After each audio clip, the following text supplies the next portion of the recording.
Good evening, everyone. Jo- Welcome, everyone. John Soto here. Welcome to Music Makers with JHS and Break Time. As always, thank you very much, Andre and Andres, for hanging out. The We gang's got a all pretty cool. here. Yeah, the gang's all here. Got a good topic. I like this topic. I forgot I Me actually too. I wrote this and sent it. And then I was saying on that live, I was like, "Yeah, I don't know what we're gonna talk about tomorrow." And then Sean's like, you said this last week." So I was like, "Oh shit, yeah." So, Well, but yeah, this is a great topic. I really like, because I think it's always, people ask this question all the time, right? But and everybody says, "Well, it's just so many music." It's just it's hard, it's really hard. But let's just say you really had only one album that you can be with for the remainder of your life. Now that sucks, just thinking about it. But at the same time, it's something that really kind of puts you in the idea that you have to really come up with something that's going to be interesting and that you're going to be able to live with and wake up to and go to sleep with, especially when you're a musician and all you think about is music all the time. That's where it gets really tricky. So I'm going to start with who wants to start first? You guys have your orders? Rock, paper, scissors, people. Whoever wants to go first. All right, I'll start it then. Let's go. Yeah, I let's start think with Joey's Joey. gonna go first. Joey. Why not? Go for it. All right, drum it up for us, Joey. Knock our socks off. John, you have a intro for us, or no? You just want me to go right into it? Here's An your intro, like an intro. You just want me to go right into it? There we go. Introduce me. Yeah. Be Yeah, fabulous. John has the All right. pictures already. So Actually, Joey, take your time because I'm still downloading one of your the pictures that I got sent. So, Okay. But just talk a little bit about it, and don't tell us who it is yet. So give me like 30 seconds while I do. The All right. So I'll give a little sneak beginning. peek There you for go. those of you who know. This album came out in 1984. It is, I believe, the number 2 best-selling album of that year, after Michael Jackson's Thriller album. If any of you can guess, in the who's watching. This band was also featured in Back to the Future. I mean, that kind of gave it away, but Well, Maybe. not necessarily. Hey, Joey, I'm feeling the power of love with this one, man. oh, gee, I wonder who that could be. I'm afraid they're just too darn loud. Am I right? Yeah, totally. Yeah. All right. So, you ready, John? Hold on. Nah, not yet. But All right. I just gotta put it up. Well, I'll give some, we'll go I'll give some more hints. even slower. What else? How many members in that band? There's 1, 2, 3, 4. 5,000 Five. members. Yeah, exactly. They also you toured name- with can you Tower name of them? Power. Principal. They also There's toured with Principal Tower playing of Power tambourine. back in the sports tour. Ooh. And the folk Joey, tour. I think you gave it away even more. But yeah, but you don't know if it's NFL sports or CBS sports or it could be traveling athletes, for all we know. All right, sorry guys. Just this is like giving me a little bit of a. The confused No worries, man. being annoying. Oh, that? His name kind of rhymes with Looney Tunes. What? Looney Huh? Tunes. What? What? Where is it? What? Where is it? Joey, you're making no sense. All Tommy, right, you're making no sense, bro. Like, Joey? what are you saying? Just saying what all the time? Like, come on, Hey, you're not hey. contributing anything. Any Joey. comments so far? What? Joey, All right, how let's about you go be into it? nice. Let's be nice to one another. Nah, we're just playing. We We're just just got messing on. with- Let's just read the comments. Not even I'll 5 minutes take in this here. one. we're just messing with each other, don't we? All right, I know. We messed you- around. Oh, there we Hey. go. Hey, there we go. Yay! All right. So tell me why you think this is the album that you're going to There we go. take with you forever. Well, This is one of the albums that I grew up with.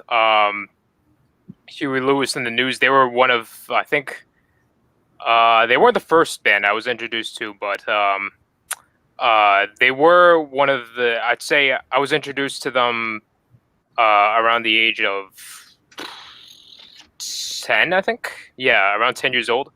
And yeah, it was after I saw Back to the Future, and then my folks, they told me about them, and I just started checking out some of their music, and I found out that this album was the second, I believe it was the second best-selling album of 1984. And what's really special about these guys is that these guys fuse so many different genres together into their work, and they form their own sound that way. So like they combined a bit of like Motown, a bit of R&B, a bit of soul, a bit of rock and roll, a bit of reggae, even in their later albums. But this album in particular, it's their most iconic one. And also this, starting with the album cover, if you look at the album cover right here, it features them at the 2 a.m. Club Bar, and I actually got to go there too, and that was where they took their picture over in San Francisco. Oh, wow. Nice. Yeah. Like I actually recreated that entire that entire image, like with the pool table in the background. Like I got to show you guys sometime, but yeah, that was pretty cool to see, and Cool. and yeah, this album, I love this album top to bottom. Like it has some of the most iconic tracks on there. This is probably their most iconic album alongside 4, which is the album they released right after this one. Yeah, but this album, I'd say this album has the best flow out of everything, because if everything feels like a story, it almost feels like a love story, but not like a not like a bubblegum love story, like an actual like genuine, like, you know, story about, you know, relationship problems, and it even goes into depth of I think the military history too. Like for instance, one of the tracks, "Walking on a Thin Line," which is one of my favorite tracks. It's probably one of their most underrated songs. Is about the Vietnam War vets getting bad treatment in America when they came back home, and that really spoke to me. I think that really spoke to me, and I really love that track ever since I started hearing it, because it spoke about the forgotten people and the people, you know, who were fighting for this country, and I think that's really powerful. Also, "Heart of Rock and Roll," one of my favorite tunes. That actually my favorite Huey Lewis tune, probably. That's the opener for this album. And yeah, they also got "I Want a New Drug." What else? Oh man, It's so crazy. Yeah, Now, If this is it, yes. now there was a on this album. little. Yeah. What's up? Now, didn't they get? There was a little controversy. I think didn't they get hired for the Ghostbusters to do like one of their songs? No, And, that was actually. I think no, they were going to do Nude. Yeah, no. So that was actually Ray Parker Jr. wasn't them? Ray Parker Jr. created the Ghostbusters theme, but it sounded too similar to "I Want a New Drug," so Huey, I think he sued him. Right. Yeah, and Right, because I think that Huey Lewis was actually they were gonna work on Ghostbusters, and then they were working on some material, and apparently this is what I heard on one of these things, or I read, where the track got out, what they were working on, just pieces of it, and they liked it, and they were going to continue working on it, but then they had to pull away from it for whatever reason, and then the other song came up, the Ghostbusters song came out, and it was kind of like they just took the idea that they were working on and they just kind of recreated it with whatever they were doing. Yeah. So and then they sued them, right? And I think they won.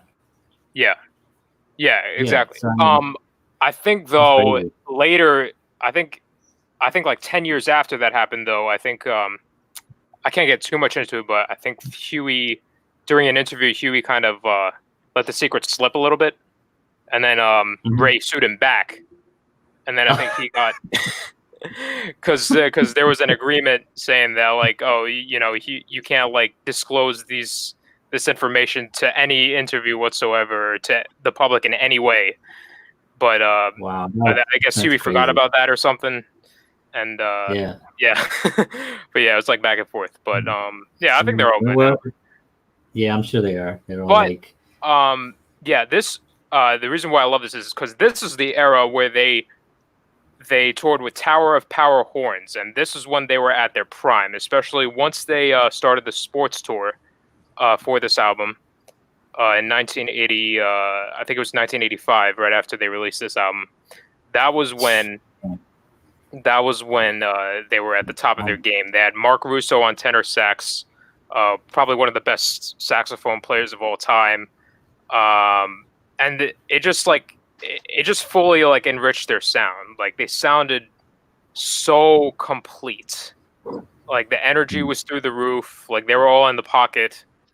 You know, they were giving the audience a good time. But yeah, they just had that, they had that ultimate 80s energy. Like when you think of the 80s, like that's, you think of like high energy concerts and all that. That's a concert that pops up. yeah, and like it. I mean, I was there, right? So I remember, like, this is not a band. Like, if you look at these guys, it's not a band that in the '80s should have been around, looking the way they did, because they kind of have a look of like, you can tell it's the '80s. But they also have a very, very casual kind of laid back. And in the 80s, we had these long, big hair bands, those big rock, Guns N' Roses and Warrant and Poison and all these big Cinderella and all these big hair bands that were just kind of dominating the 80s, and then there were other groups like Bon Jovi and Van Halen, that they were kind of like more of arena bands. And then these guys come out in jeans and a shirt and just blow everybody out of the water. You know what I mean? And it was like, and I remember listening to their track, watching their music videos, because their music videos were also fun, because he's like a character, he's like an actor. I mean, he's an actor, right? He's done film. Yeah. He was in Jerry Maguire, I believe, right? Was that? No, that was Glenn Fry. Sorry. I think he was in something else. Yeah, that was Glenn I'll probably Fry. have to, take a look at it. But I used to watch their music videos, and then I remember thinking, even at that age, I remember thinking, these guys with all the makeup and all the hair and all the jumping around with the half naked girls and stuff just did not impress me. And these guys come out there and they just rock and roll in your face. They just, you know what I mean? That's why I loved you, Louis. I mean, I thought they were just always, from like day one, their songs were good. They were like very commercial, but they were also just good. They weren't just like cheesy, Yeah. So that's a definite great pick. Yeah, I love that. I love that pick, actually. So I don't have any more pictures. So, but I mean, the album cover is the one that we really wanted to showcase. Do you have anything else on there? Any behind the scenes that we might not know about these guys? No, as far as behind the scenes, I mean, that was like probably one of the most like healthy. That was probably one of the healthiest like behind the scenes for like a band setup of an album. Like so like there were no arguments drama. really or anything like that. Yeah, just they focused. I don't think they've ever had it. That's why they had longevity. It's like exactly. Were just musicians. They weren't a showy band either. They were just they were more about the music. They tried, and what I loved about them also was that they brought a lot of influences from like more of the the stuff that they grew listening to. So right. That's awesome. Thanks, Joey, man. I appreciate that. No problem. That's a really great album. All right, we're gonna swing over. Let me see. Now I do have more pictures for. I'm gonna go to Andre. Woo! Okay, Andre. Yeah, brother. You're on an island. There's the menace. You're on an island. You're eating a coconut. A helicopter comes over you, and they're gonna drop one record. Why don't they drop food? Okay, and you have to yell up and say, "Send me this." Food. What do you yell? So my pick for this was the self-titled Weezer album, but it's also known as the Blue Album. But I chose that album, and it's funny because I have a lot of other albums that I like have more connection to. I have a lot of my music taste is very diverse. I could have easily picked Bach which I love Bach, or Miles Davis, Kind of Blue. But I feel like when I think about being stuck on an island, it's you'd be bummed out sometimes. And first of all, I listened to this song, whole album end to end for the first time like this year, like in January. I had always known Buddy Holly, that song, and Say It Ain't So. Those are like the biggest songs on the album. But man, like this album, I could listen to this back to back to back and always be pumped. Like it's like just a feel good album to me. And Nice. so when I think about being stuck on some island trying to chop down a tree, Bach doesn't amp me up to chop down trees like Weezer does. A close second of mine was going to be Master of Puppets by Metallica. Yeah. That was my close second, because that's just like, as far as So you're not gonna sleep much on this island. No, It's fine with me. as far as like a perfect album in the genre of like heavy metal, Master of Puppets is like perfect. Right. But Yeah. you can't be in that zone all the time. And I feel like this album brings a lot of diversity. There's some really just chill songs. Then there's songs that get on the heavier side, like, Say It Ain't So. That song is like that's the chop trees down song, Great song. Love that. But Weezer, they came out with this album in '94, and it was in the middle of, grunge and all that. And this album does have some grungy aspects, like, Say It Ain't So was about like the stepfather abuse, I believe. But even then, like the fact that they could write a song about like a heavy topic like that, but it's still such a good sing-along song. And that's just, this album could keep me going. I listened to this. I used to work out to this album for some reason. Wow. Who knew? That's awesome. I honestly, I don't know much Weezer music. So now I'm really interested. Now I gotta go listen to this album. Yeah. This came out of what, like 2000, right? No, 94. 90. Wow, I think that was the Red album that came out in like 2003. I think so. Very nice. Very nice. It took Cool. all aspects of this. We got a few. That was great. That was fantastic. So, Nice job, guys. who are they? I missed that part of the video. We're break Who? We And are we're Sorry, breaking. man. This is the band BreakTime, Angel. BreakTime. BreakTime. Break Time. what is it? Great time. The great. First one. I was gonna say, but then I felt like I shouldn't, like I'm infringing on some kind of like. Are you gonna sue me? Hey, you say that, we sue you. No, I'm kidding. We're We're gonna get everybody saying it. Don't worry. Situation. We do have a suggestion here.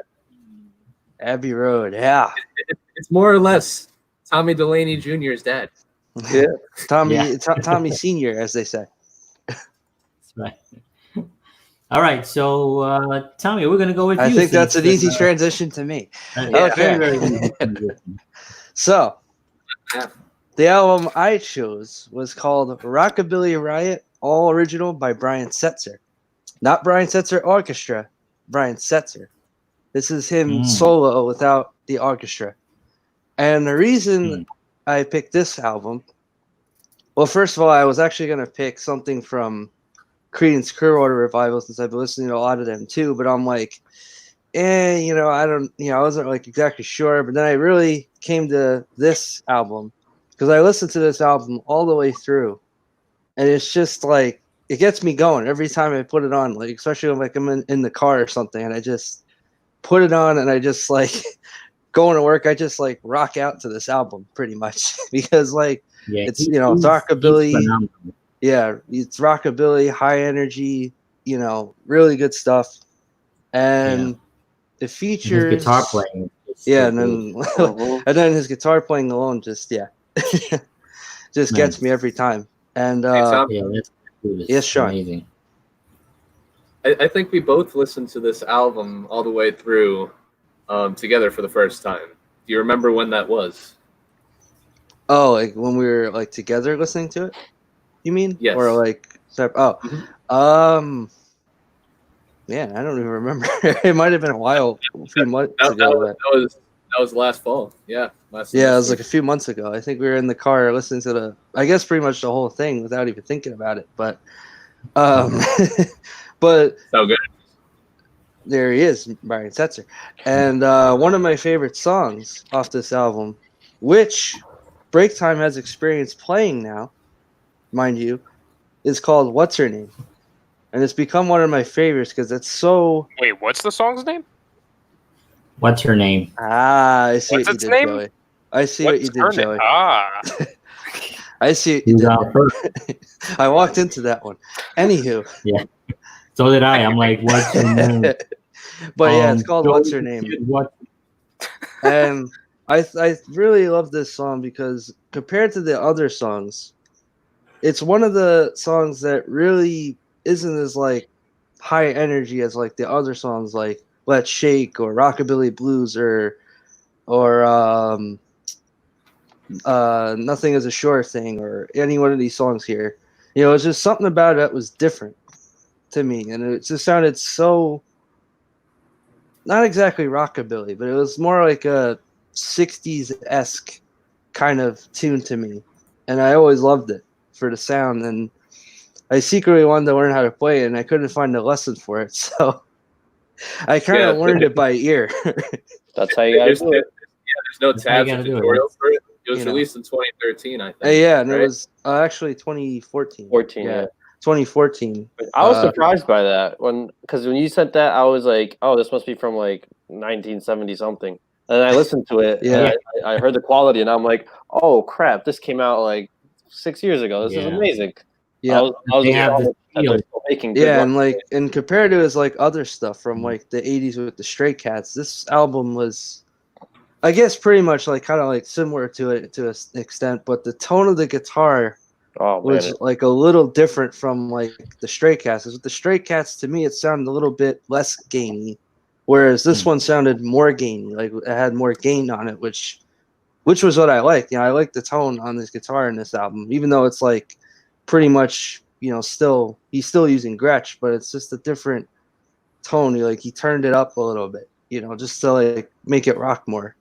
Yeah, and his Gretsch sound is also, it's different because it wasn't, those guitars weren't really used this way, right? You know, especially in 2014. You know what I mean? Like maybe, you know, it was and so I mean, he took something that, because when you look at them, you think like Andre said, you think that this was in the 70s or from like way back when, this looks very vintage album cover.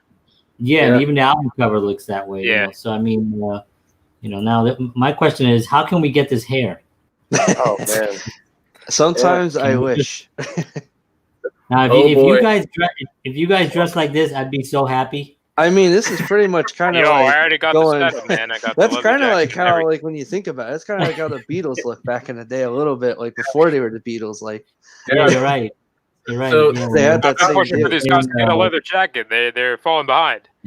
Yeah. So Tommy, with that last picture, which that one? Look, the rockabilly look. That one, yeah. Describe to me what happened, like when Brian Setzer got big in the first place with the Stray Cats. Like, what happened in our culture that really skyrocketed this rockabilly again and the Stray Cats? Well, when Brian Setzer, you know, when he revived rockabilly, it seemed like he did something. But it's basically like, I guess, if I were to take a guess at this, because there might be different answers to this question, I don't know. But the way I look at it, when he revived rockabilly, it just, you know, and again, during that time, you know, like the 80s, you know, you still had like, you know, hair bands and, you know, stuff like that, you know, and these guys come out and a lot of people start to dig them too, even if they're dressing like not like long hair or anything, like just like kind of like really 50s-esque, kind of look. And then the sound, is very, jumpy and, upbeat, like compared to these hard rocking songs that were coming out at the time. Well, Tommy, I think that a very important event that happened very close in years to the debut of the Stray Cats basically is one of the saddest moments in music history, with Elvis Presley passing away. Oh, right. Yeah, that's right. And it's a sad fact, but the truth is, when artists die, their sales skyrocket because of the nostalgia and the sentimental feeling towards what that artist created. And I think there was more of an appreciation, a reappreciation, and it was For put like back that in style, yeah. rockabilly. That sound was put back into, as Joey would say, the cultural zeitgeist Yeah. during the 70s. Yes. Yeah, I think that That's happened. true, yeah. Remember, this was 1977 when Elvis died, and but still during that time, we still had 77 was Star Wars. There was also Charlie Chaplin died that year also, and there was a lot of still a lot of this new music that was coming out, this kind of rock music, Led Zeppelin, The Who, all these guys were out there, the Stones. They were all out there kind of like creating this new kind of thing that eventually would become the, whatever, the rock and roll thing. But it was based in the blues. And I think this whole rockabilly thing came into the 80s, early 80s. And then you had the Police, and you had groups that kind of took that and made it into, and it kind of turned into this punk thing.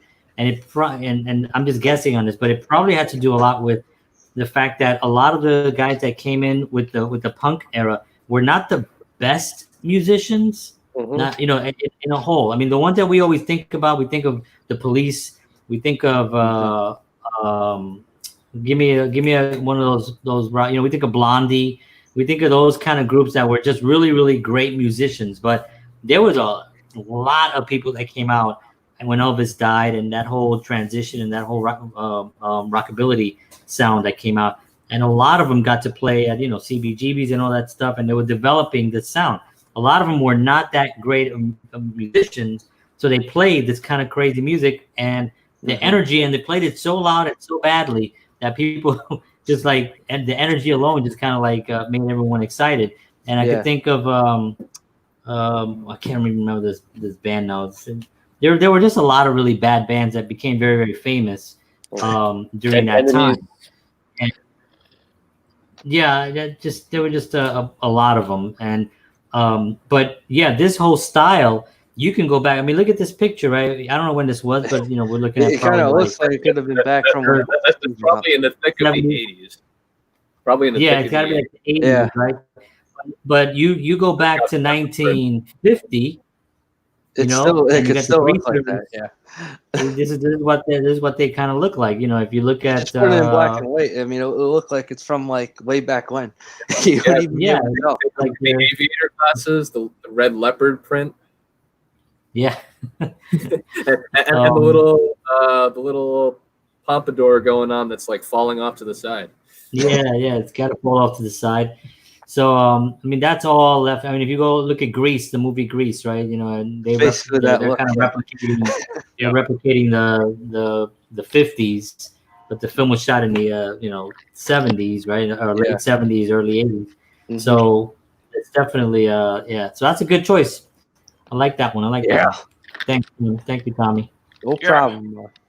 No problem. All right, so we are going to go. That leaves us with Mr. Sean. Hold on one second. How do I get rid of this thing? Okay. Grab your popcorn, kiddies. I'm ready to tell you all his autobiography. You grab your popcorn, kiddies. You can pre-order my autobiography. It's going to be a long ride. It's going to be in the autobiography 2064. All streaming platforms, wherever streaming is, wherever audiobooks He's listening too now. It's Maximilian the cat. All right, so here we go. We are now, Sean. We have no idea Grab your what you're gonna popcorn. do. Grab your popcorn, I John. have no clue. Don't John F this just- up, Sean. I'm just gonna give you a warning, everybody. Grab your popcorn. Grab a soda, one whatever you warning. drink. Just But, relax. By the way, I do appreciate that you're all wearing headphones. Actually, Yeah. It's my one and only gamer headset. Just Ready? for the show, man. Just for and the show. drum roll for Sean. Load that picture up, my man. Load that picture up. Oh, It's Wow, what a shocker. Ah. It's the Beatles. So you knew I was gonna pick a How Beatles album. black and white of a choice that is. Hey, it's the beauty of it. It's in black and white. It's just the beauty. Yeah. Sean, what revolved around your mind to pick this one? So, what inspired this pick over, say, Sergeant Over Pepper's all their Lonely other Hearts albums. Band, or Abbey Road, or Hard Day's Night, or Please Please Me, or Not all to diss those- Abbey Road, though. What Abbey Road's caused great you to album. pick the Beatles? is the diversity in the track list. But first, I want to provide context to this. Do it. So, obviously, the Beatles, Beatlemania, the most famous and successful band of all time. You see here, they started their touring days, this American tour with the Shea Stadium concert, Oh, yeah. the 64 Shea Stadium Oh, yeah, concert. that Rickenbacker. Now, for those of you who don't know, if you look around a stage today, you'll find that the musicians could actually hear themselves, and they have monitors and they have their own Monitors. mixes so they could Mhm. hear themselves. Yeah. Shea Stadium, this was the first Oh, you. this opened the stadium, and they did not have that technology at the time. The Beatles were relying on the stadium PA system, which really wasn't doing much for them because there were a bunch of screaming,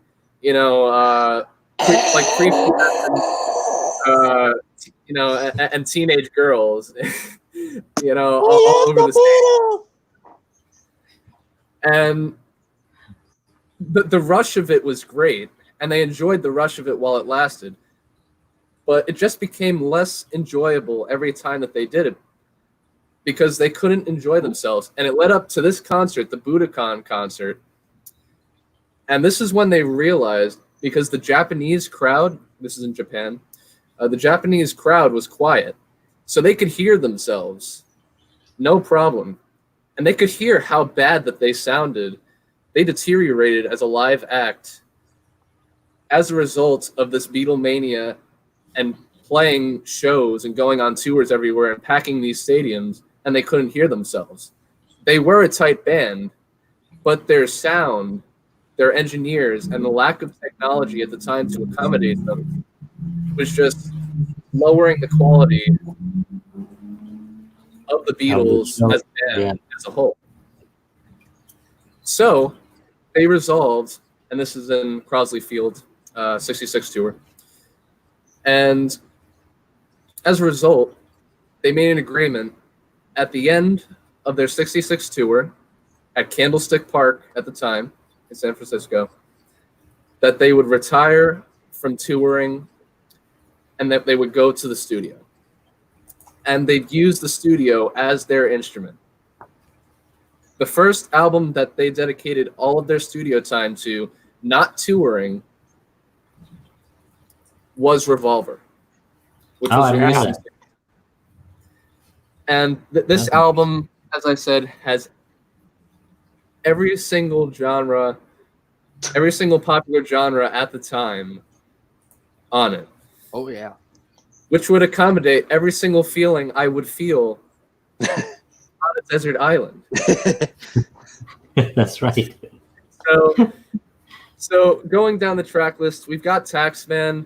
This was the first time and the only time that George Harrison started an album out because his song was that good, and the Beatles, Lennon and McCartney, obviously were the dominant songwriters. but George was starting to come into form as a songwriter himself. They were confident in George, and this song, just ripping it, first thing at the beginning of the album, great starter. It was, the Beatles started to get inspired by the news, by the political landscape. This song is bluesy, and it just rocks. And Paul McCartney does a rockin' solo with Indian influences. Sick solo, man. In the middle of the song, which is fantastic. So it's a great way to start it off. Which a lot of people don't know. Now, something you wouldn't expect, a completely contrasting song, Eleanor Rigby, coming after that. It's just Paul McCartney and a string section. Yep. Same formula that he used on Yesterday, minus the guitar. Mm-hmm. And for those music theorists out there, there's a lot of modal interchange in here. It's in natural minor, and it uses a lot of Dorian mode. So that hope that makes you excited. The people like Andres and me who like music theory, Dorian mode. Then after that, now we're into the thick of the album, the A side, with I'm Only Sleeping. Now, this song is probably the most whiny song on this album, but it's so awesome at the same time. Only John Lennon could whine on an album and make it work. I'm Only Sleeping with the reverse guitar solo. Experimentation to the max. That blows my mind. Now, again, experimentation, it goes into the next song, Love You Too. Though it's misspelled here, it should be Love You Too without the second O. But anywho, Love You Too. The influence of Indian instruments on George Harrison's musical taste. It takes a lot out of a person to appreciate this. Most times I skip over this track, but I can bear it now as I've gotten older. But it's more not me. More of the avant-garde listeners' like favorite track. Here, There, and Everywhere. This is one of the only songs that John Lennon ever complimented Paul McCartney on. He never got a compliment, an outright compliment from John Lennon ever. That's how competitive they were. And it's actually, I think it's my mom's favorite Beatles song. Huh. He wrote it waiting for John at his house, and he was I think he was sleeping, and then and Paul was just in his yard writing Here, There, and Everywhere. Well, Yellow Submarine, everybody knows Yellow Submarine. It's we an all live. in the Yellow Submarine. Not much to say about that one. That's just a Ringo favorite. That's a fun one. Ooh, This is that's a good one. the ultimate A-side acid trip. That song also is the ultimate in my book. It's got time changes, and it's got very weird lyrics. So if you're one of those people that's into psychedelic rock, that's the song for you right there. That's the That's song me. for you. Now, If you're into psychedelic rock. yes. I've Now been tripping I on must, acid listening to that. if anybody wants to get wasted, you get wasted today. now I must Anyway. contend. I like side 2 better than I like side 1. Yeah, This I is wouldn't probably blame one you. of the only I wouldn't Beatles blame him. albums where side 2 is better than side 1. Good Day Sunshine, just starting with Right off the that bat. low octave on the piano of E, and then the triplets going into it. You know, it has Yeah, I'll have to say vaudeville. this is definitely better Yeah. than side 1. Yeah, it's got vaudeville, it's got ragtime, it's got blues. It just It was flows also, better.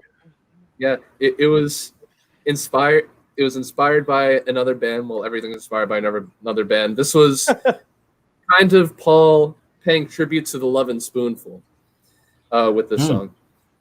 And this is the perfect summer song. Like, if you go on a Sure, tropical or a desert island and you just want to enjoy it, like your last hours on the earth, if you can't find any food, you can listen to Good Day Sunshine on repeat just for the rest of your days. Let's just say there's food there. I wasn't told that before this. Just keep in mind, anybody watching. Yeah. And, Well, how are you guys gonna play this? You got a record player there? I don't even know. We didn't really go into this.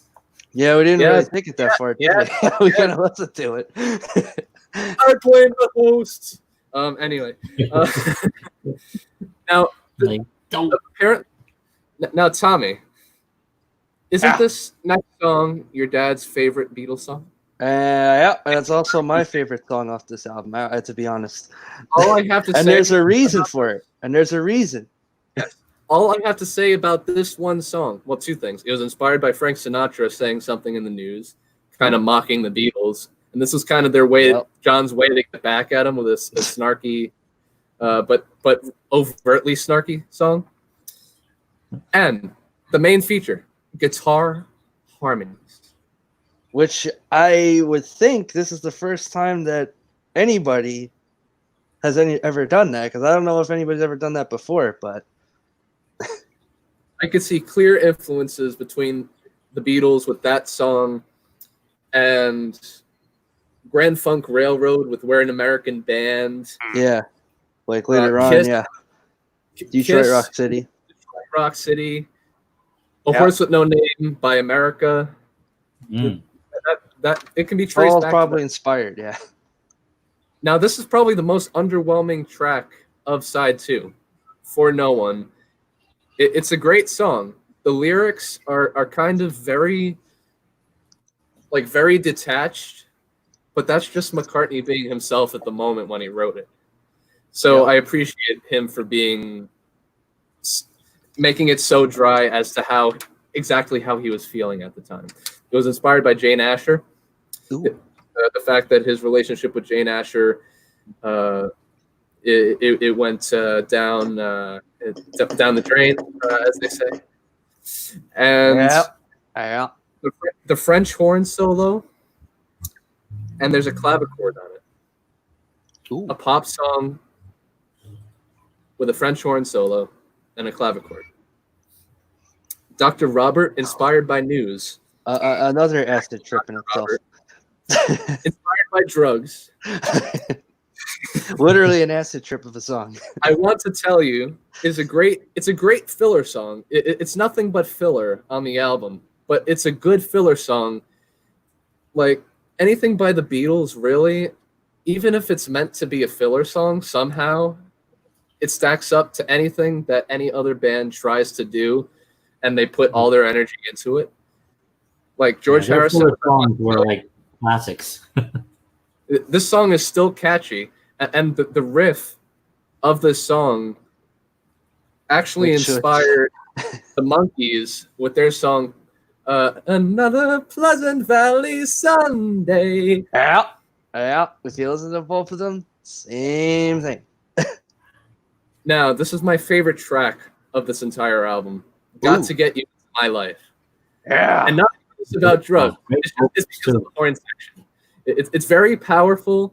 It's just Paul on the bass. We got Ringo on the drums, obviously.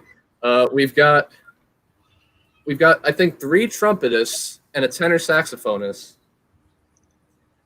And then we've got Paul screaming his lungs out.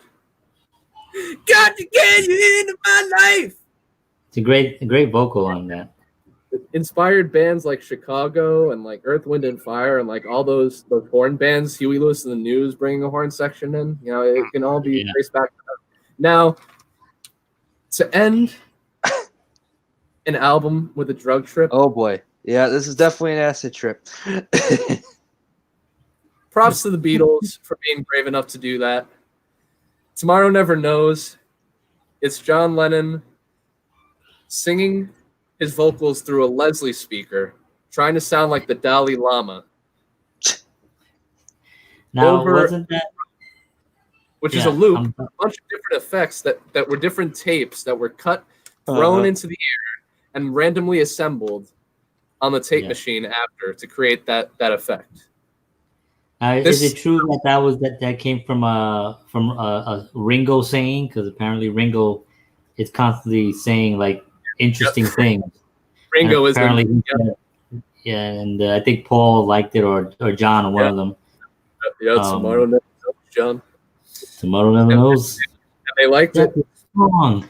Now, if you manage to find mind-altering plants on this island, that song is the go-to song. It's good to know. I have some in my yard. So my last bit of wisdom for this album, I just love it because it's the Beatles getting into darker themes, but they also still have their trademark Beatle happiness. And it shows maturity. It has rock and roll. It has classical. Rock and roll. It has Indian. It has vaudeville. It has experimental. It has pop. It has the blues. It's got a little bit of everything on it. So anything that I need on the island, it's right there. 10 of 10. 5 stars. IGN. Cultural zeitgeist points plus. Bro, you gotta end it with too much water. 7.5 out of 10. IGN. Well. Oh man. That's great. Love it. Love it. Cool. Well, definitely. I mean, what else can you say about the Beatles that hasn't been said already? Exactly. They've inspired a whole generation. They're still inspiring people. I mean, we talk about them often on the show, and probably not just because of Sean and because of you guys' obsession with them.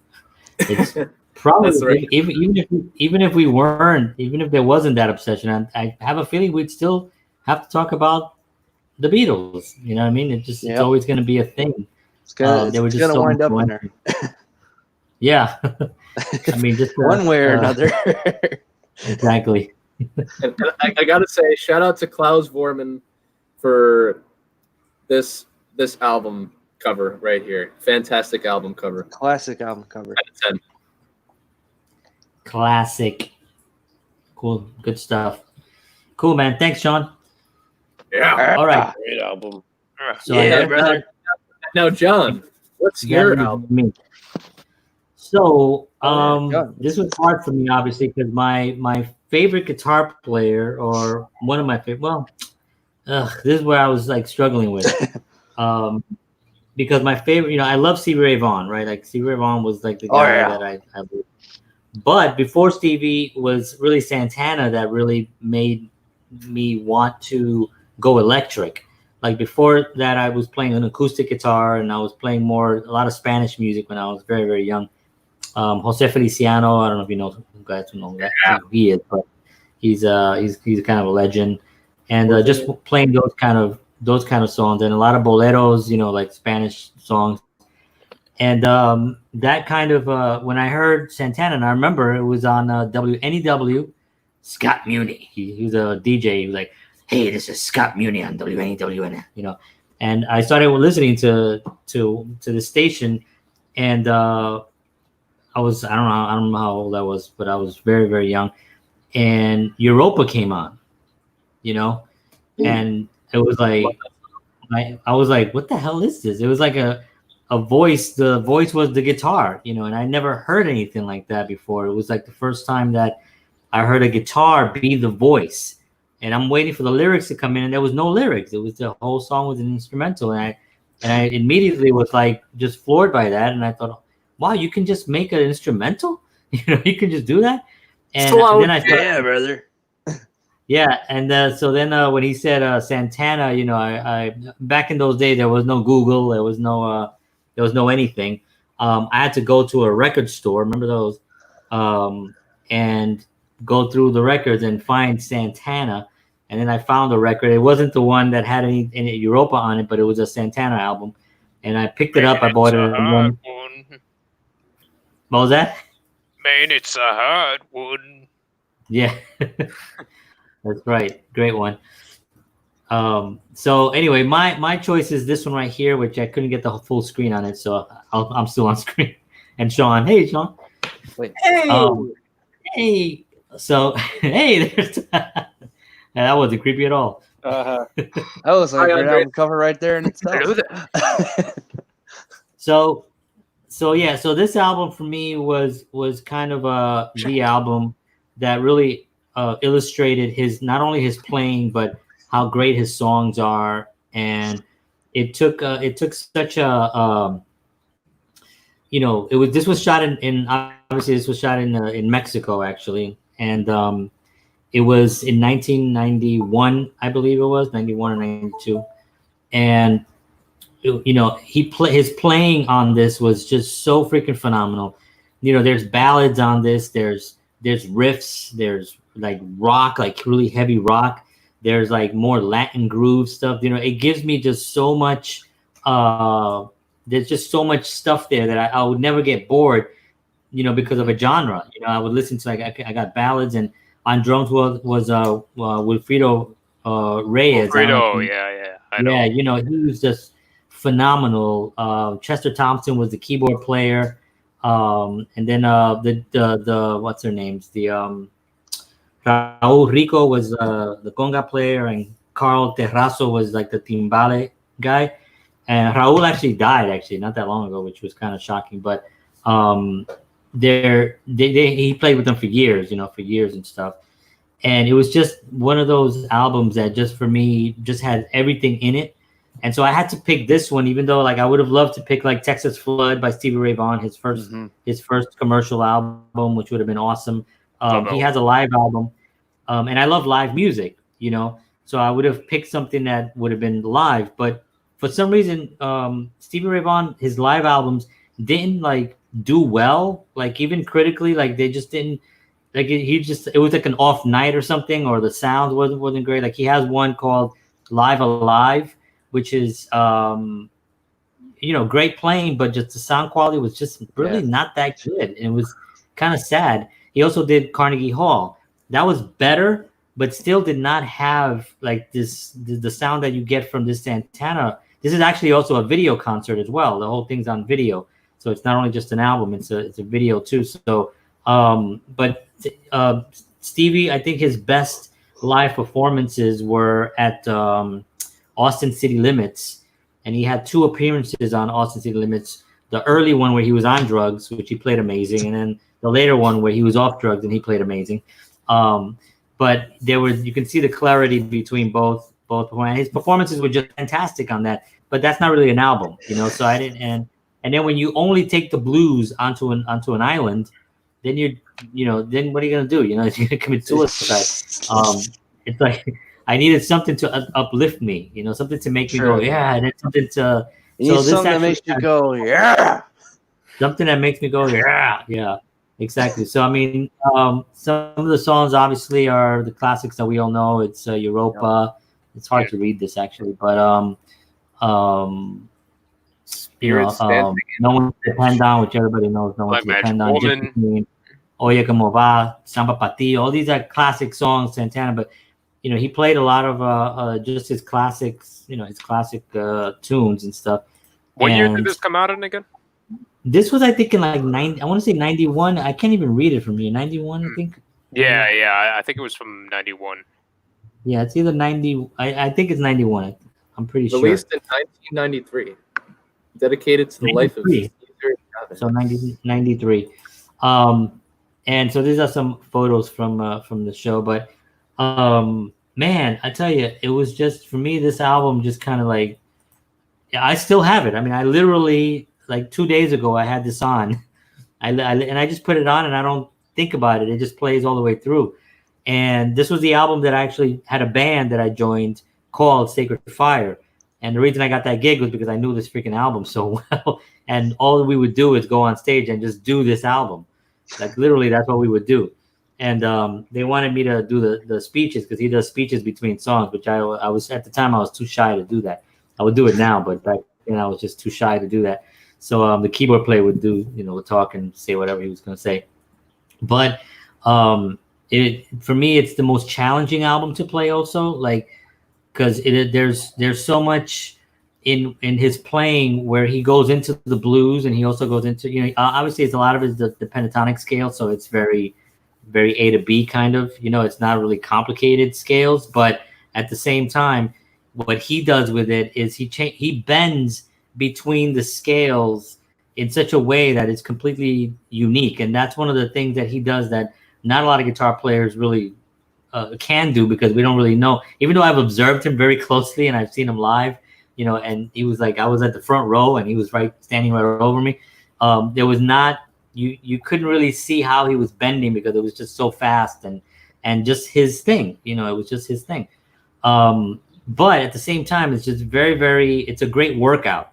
Like I'll play this out, I'll still do this, I'll play it, and then I just play all the songs to it. And by the end of it, I feel like I'm like my chops just went up again, and I'm almost back to to a good strong point, because it just gives you that. It's like playing I don't know, whoever your favorite drummer is, Joey, like trying to do, what I'm saying, where you just like a complete shed fest. Yeah, and by the end of it, you're just like, holy crap! My arms feel like 50-pound boulders over here. I got like calluses and all that stuff, and it's just fantastic. His guitar tone, I remember listening to his Supernatural album for like the very first time when I was like little, and like his guitar tone, like it sounded so like distinctive. So warm. I still. Even I stopped listening to that album for like years, and then like when I listen to it again, I'm like, this guy, this guy's guitar sound, it's just, and I don't know what it is, it just has a distinct I don't know if it's just, the way he tunes it, or if it's just the way that he bends. No, it's his setup. I mean, I've seen his setup. I have photos and everything of everything he uses, all his equipment and stuff. Some of the stuff I can't get. You can't buy it. And he also has Leslie's back there. He's got like a bunch of stuff back there that he runs shit through, and you can't really buy these things right now unless you have like $20,000, $30,000, $40,000 that you can maybe find one. And then to fix them and to keep the upgrade going, it's like a lot of money. So there are a lot of videos on YouTube where they try to help you kind of get that sound and all that stuff. I don't know if you guys watch Anderton's music. Oh, I know someone who does. I love the captain. And, I love the captain. He's freaking great. Actually, I just tweeted something and he liked it because he was trying out some stuff. But so I watch those guys, and they always try to get a sound of stuff, but you can't. It's like really impossible. But what I was going to say was, a lot of people would think that that's a studio tone, but I've seen him live. He's standing right in front of me. Yeah, no, he had that same tone when he was playing live too. I remember it's so clean, but it has that dirt a little bit. It's something really. I mean, I think probably Clapton has something close to that as far as that warm tone that can still crunch and can still break through. Because the fear of going warm is that you can't cut through, because then you lose the highs. Yeah, because you got to go. You got to get those bass in there, and that mid. Yeah, bit of that low end. And then you don't get through. Santana had a bit of he had a bit of the wah sound too, right? It was kind of he uses a wah. Yeah. He uses a wah, and sometimes he'll turn it on and he'll just click it. He'll click it, but just leave it just a little bit up. So while he's playing, it sounds like it's just about ready to go into the wah. Yeah, I noticed that too. It's very it's on the verge. I think the guy from ZZ Top, what's his name? The Billy Gibbons. Gibbons does that. That's how he does that song. The grunge or the grange, whatever it's called. Yeah. Yeah, he's like.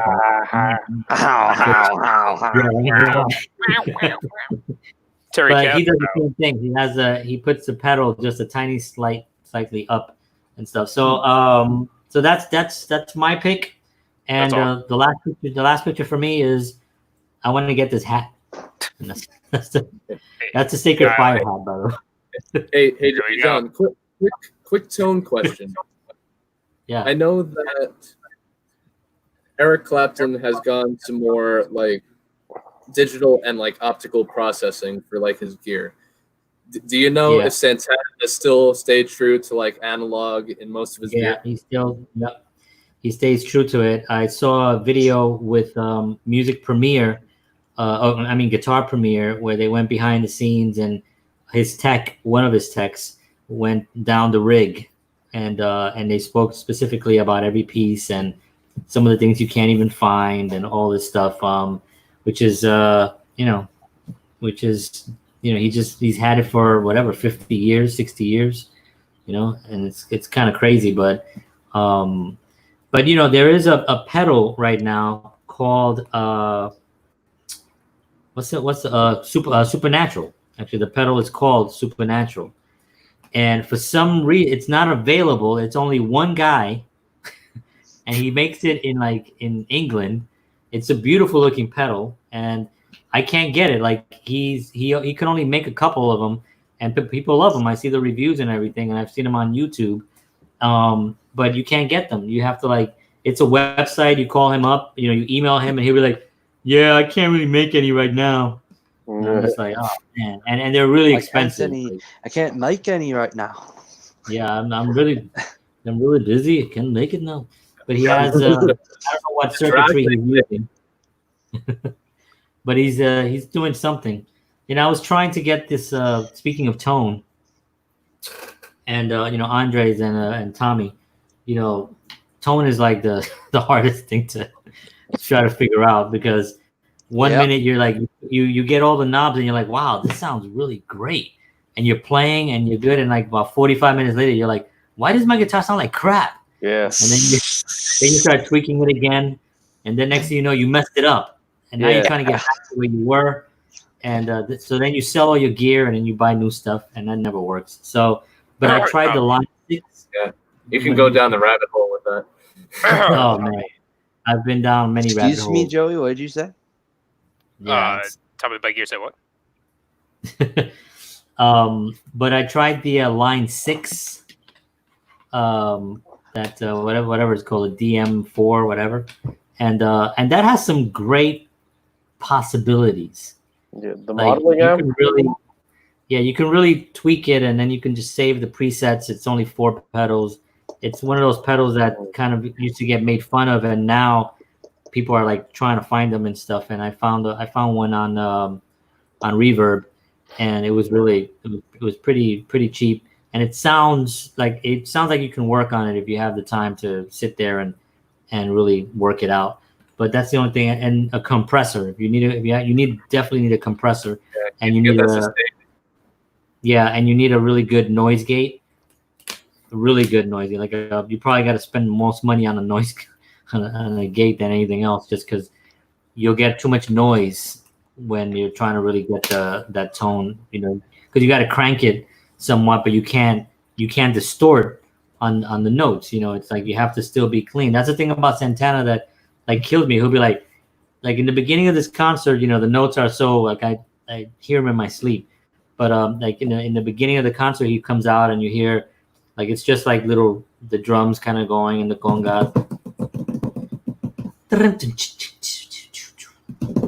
then you hear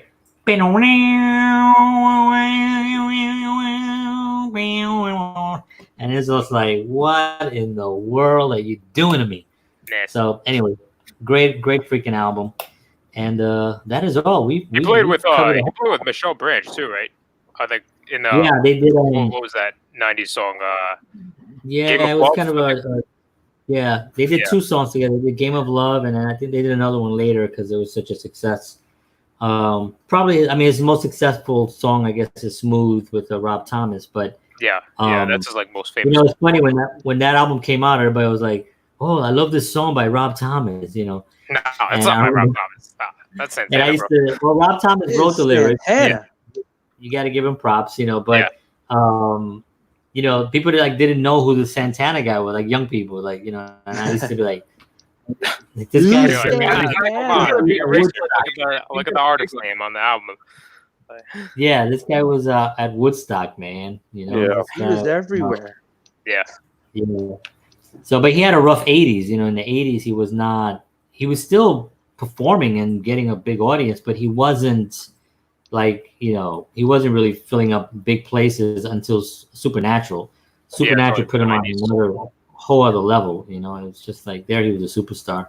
Yeah. But Yes, so I think we all have some albums that I know I'm gonna go out and get some Weezer, and I'm gonna get that listen to that Seltzer album as well. Setzer, I always say Seltzer. Brian Brian Seltzer. Brian Seltzer. Catch his new single, Fizzy Pop. Yeah. Boom, boom. Cool, guys. So listen, I got a nice cold Fizzy Pop. Since we're all here now, why don't we try to figure out a topic for next week so we can let people know. Anybody who's stuck it out this long, we got two people. We're gonna let them know live. Let them know what's coming up.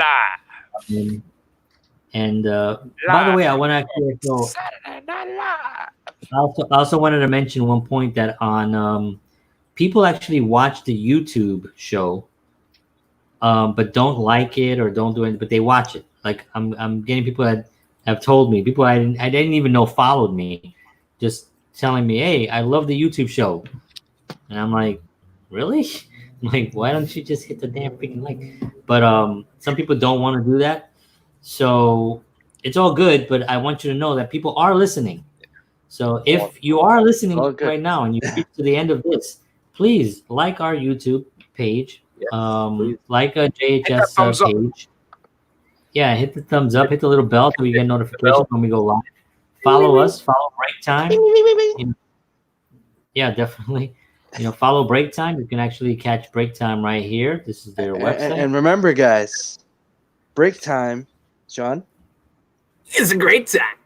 Catch us at BreakTime Live NJ on all platforms. Well, Facebook, Instagram, the old Snap, and www.breaktimelivenj.com. And all of this information is also going to be published in my autobiography. Again, you can pre-order. 2064. Totally saw that coming. Catch us promoting it on the BreakTime reunion tour. Yeah. Since I'll have my son pick it up, since I'll obviously be dead. But I will have Sean's autobiography is gonna kill you, John. My son will be there to pick it up, and he'll be like, boy. What year are we in? What year are we in? God's year of 2020? I don't know. Yeah, 2020. So 60 or 40. What is it? That's 44 years from now. So my son will be 47 years old. 47, 48 years old. So he'll be there to pick up, and you'll get a nice signed copy. He'll be the first one. He'll be the first one there. Yes, the first. All right, guys. I do have some equipment coming since we're on here. I have some equipment that's a new mic, a new boom stand, a couple of other things that are coming. I just pulled the trigger and bought it, so I will need some guinea pigs, and so I'll let you guys know. Awesome. All right, so this is Sean Manuel, Tommy the Music Man, Joey Kristen, and Andre Freeman. And they are known as BreakTime. So thank you everybody for tuning in. I'll see y'all all again next Tuesday night at 9:30 live. We'll figure out a topic since we didn't figure out anything right now. Sean's got to put out that fire. Sean's got to put out that fire in his studio there. So I didn't even know. Take care of that. Yeah, better take care of that chili pepper there, Sean. The red hot chili pepper. Yeah, that's where the killer hornets went up. It's murder hornets. The murder hornets. I saw a funny meme that said it had like this old like the Revolutionary War, and it was like, wear a mask, and it was like, no, we won't. Release the hornets. Oh yeah. Like, wait, what? That was a curveball. Release the hornets. What? They kill people? What? Yo, have you seen Avatar: The Last Airbender? Yeah. Up a yip. No, it's like there's this one part where he's like, they were trying to break their friend out of prison. Then they asked one of the prisoners, they're like, "Hey man, can you start a riot?" He's like, "Riot, please." Like goes over, picks up one guy. He's like, "Riot!" Then everyone starts rioting. And there. What was that? What was that? Anyways. Yeah. Hey, we can go on just talking about nonsense. All right. If you guys are still here, you can email johnhenrysoto@gmail.com. Yeah, they can.